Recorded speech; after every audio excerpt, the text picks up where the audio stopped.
नमस्कार शेतकरी मित्रांनो, आपलं स्वागत आहे संदीप कृषी सेवा केंद्र या युट्यूब चॅनलवर.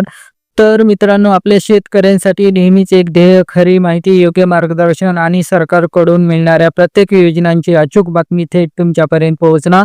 आजचा व्हिडिओ अत्यंत महत्त्वाचा आहे, कारण राज्य सरकारने सप्टेंबर महिन्यातील अतिवृष्टी आणि पुरामुळे झालेल्या शेती नुकसानीसाठी तब्बल 3,258 कोटी रुपयांच्या मदतीला मंजुरी दिलेली आहे.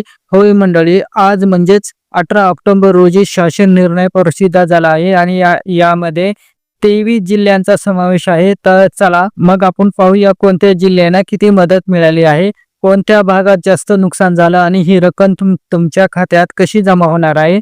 तर राज्य सरकारने सप्टेंबर मधील अतिवृष्टी आणि पूरस्थितीचा आढावा घेतल्यानंतर 3,258 कोटी रुपयांच्या निधीला मान्यता दिली आहे.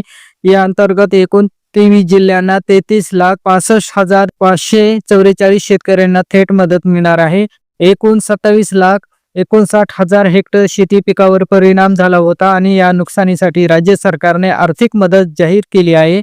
या सर्व शेतकऱ्यांच्या खात्यावर ही रक्कम थेट डीबीटी द्वारे जमा होणार आहे. ज्यांच्याकडे फार्मर आयडी आहे त्यांच्याकडे रक्कम थेट जमा होईल, परंतु ज्यांच्याकडे अजून फार्मर आयडी नाही त्या शेतकऱ्यांनी KYC पूर्ण करणं बंधनकारक आहे, हे लक्षात ठेवा. चला आता पाहूया या 23 जिल्ह्यांचा आणि मदतीचा सविस्तर तपशील.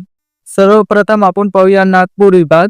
नागपूर 11,23,07,000, चंद्रपूर 69,46,86,000, वर्धा 142,40,11,000, भंडारा 10,48,36,000, गोंदिया 3,50,21,000, गडचिरोली 2,67,54,000, अमरावती विभाग अकोला 162,95,34,000, अमरावती 38,04,51,000, यवतमाळ 262,08,45,000, पुणे विभाग सातारा 2,49,05,000, सोलापूर 772,36,45,000, पुणे 34,42,87,000, सांगली 14,23,05,000, नाशिक विभाग नाशिक 37,15,07,000, धुळे 10,22,97,000, नंदुरबार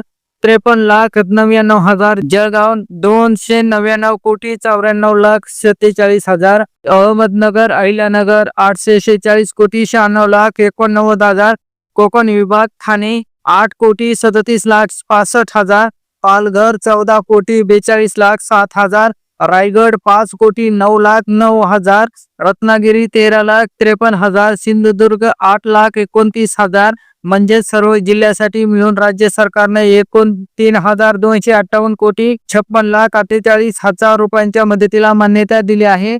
आता प्रश्न येतो, मराठवाड्याला काय मिळालं? तर राज्य सरकारनं 16 सप्टेंबर रोजी आणखीन एक शासन निर्णय प्रसिद्ध केला आहे, ज्यामध्ये 1,356 कोटी रुपयांच्या मदतीला मान्यता दिली आहे. त्या अंतर्गत बीड 577,78,00,000, धाराशिव 292,49,00,000, लातूर 202,38,00,000, परभणी 245,64,00,000, नांदेड 28,52,00,000, सातारा 5,29,29,00,000, कोल्हापूर 3,18,00,000. म्हणजे दोन्ही शासन निर्णय एकत्र पाहिल्यास राज्य सरकारने सुमारे 4,600 कोटी रुपयांची मदत दिलेली आहे.